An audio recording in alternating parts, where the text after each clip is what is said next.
திரிஷா அவர்களுடைய அம்மாவான உமாகிருஷ்ணன் அவர்கள் சமீபத்தில சங்கீதா விஜய் கிட்ட பேசியிருக்காங்க அப்படிங்கிற தகவல் தான் கிடைச்சிருக்கு. என்ன நடந்திருக்கு அப்படிங்கிற கம்ப்ளீட் டீட்டெயில தான் இந்த ஒரு வீடியோல நம்ம பார்க்க போறோம். சமீப காலமாவே சோசியல் மீடியால ரொம்ப ட்ரெண்டிங்கா போய்க்கிட்டு இருக்க டாபிக் அப்படின்னா, சுதந்திர தின விழால திரிஷா அவர்கள் கலந்துக்கிட்டே தான். இது நெறைய விஜய் ரசிகர்களுக்கும் சரி, டிவிகே தொண்டர்களுக்கும் சரி பிடிக்கல அப்படின்னு தான் சொல்லணும். நெறைய பேர் வந்து இத ஹேட் பண்ணிட்டு இருக்காங்க. நெறைய விதமான கருத்துக்களும் பகிர்ந்து வந்த வண்ணம் இருக்கு. அந்த வகையில சமீபத்தில தெரிய வந்தது தான், இந்த ஒரு இன்சிடென்ட்க்கு அப்புறம் சங்கீதா அவர்கள் கிட்ட திரிஷாவுடைய அம்மாவான உமாகிருஷ்ணன் அவர்கள் ஒரு சில விஷயங்கள் பேசியிருக்காங்களாமா. குறிப்பா என்ன பேசியிருக்காங்க அப்படின்னா, சுதந்திர தின விழாவுக்கு நாங்க போனது அப்படிங்கிறது அவங்க கொடுத்திருந்த அழைப்பின் பேர்ல தான். குறிப்பா விஜய் அவர்கள எங்களுக்கு பல வருடங்களாக தெரியும். கிட்டத்தட்ட ஒரு 18 வருஷத்துக்கு மேல விஜய் அவர்கள தெரியும். அவர் நடிகரா இருக்கிறதுலேருந்தே அவர் கூடயும் சரி, அவங்க ஃபேமிலி கூடயும் சரி ஒரு நல்ல நட்பு இருக்கு.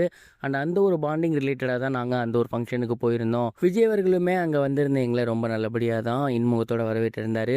அவர் சல்யூட் வச்சதுமே எங்களுக்கு மட்டும் ஸ்பெஷலா கிடையாது. அங்க இருந்த எல்லாருக்குமே சேர்த்து தான் அவரு சல்யூட்டுமே வச்சிருந்தாரு. பட் சோசியல் மீடியாவ பத்தி நமக்கு தெரியும். நான் ஒரு விஷயத்த வேற மாரி திரிச்சு எழுதுவாங்க. அதனால நெறைய விஷயங்கள் தவறா வெளிய வந்திருக்கு. விஜய் மற்றும் திரிஷா இவங்களோட உறவு அதாவது ஒரு பெஸ்ட் ஃப்ரெண்ட்ஷிப்பே தப்பா தான் பேசிட்டு இருக்காங்க. நீங்களும் அத அப்படியே எடுத்துக்காதீங்க. தயவு செஞ்சு அத நம்பாதீங்க. சமீபத்தில தான் நீங்க ஒரு நல்ல முடிவு எடுத்திருந்தீங்க. அந்த ஒரு டிவோர்ஸ் கேஸ வாபஸ் வாங்கியிருந்தீங்க. நானுமே சரி, என்னோட பொண்ணுமே சரி, நீங்க ரொம்ப சரியான முடிவு எடுத்திருக்கீங்க அப்படின்னு பேசிக்கிட்டோம். அத தொடர்ந்து நீங்க மறுபடியும் 2 பேரும் ஒண்ணா சேர்ந்து வாழணும் அப்படிங்கிறது கூட எங்களோட ஆசையா இருக்கு. ஸோ மீடியால வரதையோ, வீடியோல வரதையோ, சோசியல் மீடியால இருக்கிறதையோ நீங்க தயவு செஞ்சு நம்பாதீங்க. அந்த மாரி எதுவுமே கிடையாது அப்படிங்கிற மாரி சங்கீதா விஜய் அவர்கள்ட்ட உமாகிருஷ்ணன் அவர்கள் பேசியிருக்காங்களாமா. இது மட்டும் இல்லாம நீங்க மறுபடியும் விஜய் கூட வந்து பேசணும், சேரணும் அப்படிங்கிற மாரியும் பேசியிருக்காங்களாமா. சமீபத்தில நடைபெற்றிருந்த சுதந்திர தின விழா ஃபங்ஷன்ல திரிஷா அவர்கள் மட்டும் கலந்துக்கல. அவங்களோட அம்மாவான உமாகிருஷ்ணன் அவர்களுமே கலந்துக்கிட்டாங்க. அந்த ஒரு காரணத்தினால தான் அத பத்தி எழுந்திருந்த கான்ட்ரோவர்சிக்கு உமாகிருஷ்ணன் அவர்கள் சங்கீதா கிட்ட பேசியிருக்காங்க அப்படிங்கிறது தெரிஞ்சிருக்கு.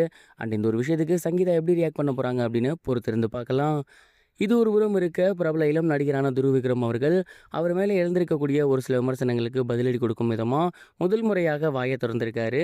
குறிப்பா அவர் என்ன சொல்லியிருந்தாரு அப்படின்னா, சினிமா இண்டஸ்ட்ரி வெளியிலேருந்து பார்க்க எவ்வளோ அழகா இருக்கோ, அதே நேரம் உள்ள இருந்து பார்க்க வேற மாரி இருக்கும். ஒரு சில சமயம் நம்மள பத்தி நல்லா பேசுவாங்க, நல்லா புகழ்வாங்க. அது பார்க்க சந்தோஷமா இருக்கும். இன்னும் ஒரு சில சமயம் நம்மள பத்தி நெறைய அவதூறு பரப்புவாங்க. அத கேட்டு கண்டுக்காம இருக்க முடியாது. அதே சமயம் அது நம்மள பாதிக்கலன்னும் சொல்ல முடியாது. இந்த மாதிரியான டைம்ல தான் நாம யாரு, நம்ம கூட யாரெல்லாம் இருக்காங்க அப்படிங்கிற ஒரு தெளிவு வரும். நம்ம அடுத்து என்ன பண்ணணும் அப்படிங்கிற தெளிவு வரும். ஸோ அதுதான் இப்ப என்னோட லைஃப்லயுமே நடந்துட்டுருக்கு. கண்டிப்பா இதனால நான் சோர்ந்து போயிற மாட்டேன். இதுக்கப்புறமும் இன்னும் வேகமா எழுந்து ஓடுவேன். இன்னும் நெறைய நல்ல விஷயங்கள கத்துக்குவேன். நெறைய நல்ல மனிதர்கள என் கூட சேர்த்து வச்சுக்குவேன் அப்படிங்கிற மாரி பேசியிருந்தாரு. ரீசென்ட்டா அனுபமா பரமேஸ்வரன் அவர்கள் இவர பத்தி நெறைய அவதூறு பரப்பியிருந்தாங்க. அதுக்கு பதிலடி கொடுக்கும் விதமா துருவ் விக்ரம் இத சொல்லியிருக்காரு. இதுவரைக்கும் கனெக்டிங் டிவிக்கு சப்ஸ்கிரைப் பண்ணனா மறக்காம சப்ஸ்கிரைப் பண்ணிக்கங்க. உடனடி அப்டேட்ஸ் பெறுவதற்கு நோட்டிஃபிகேஷன் பெல்லையும் கிளிக் பண்ணிக்கங்க.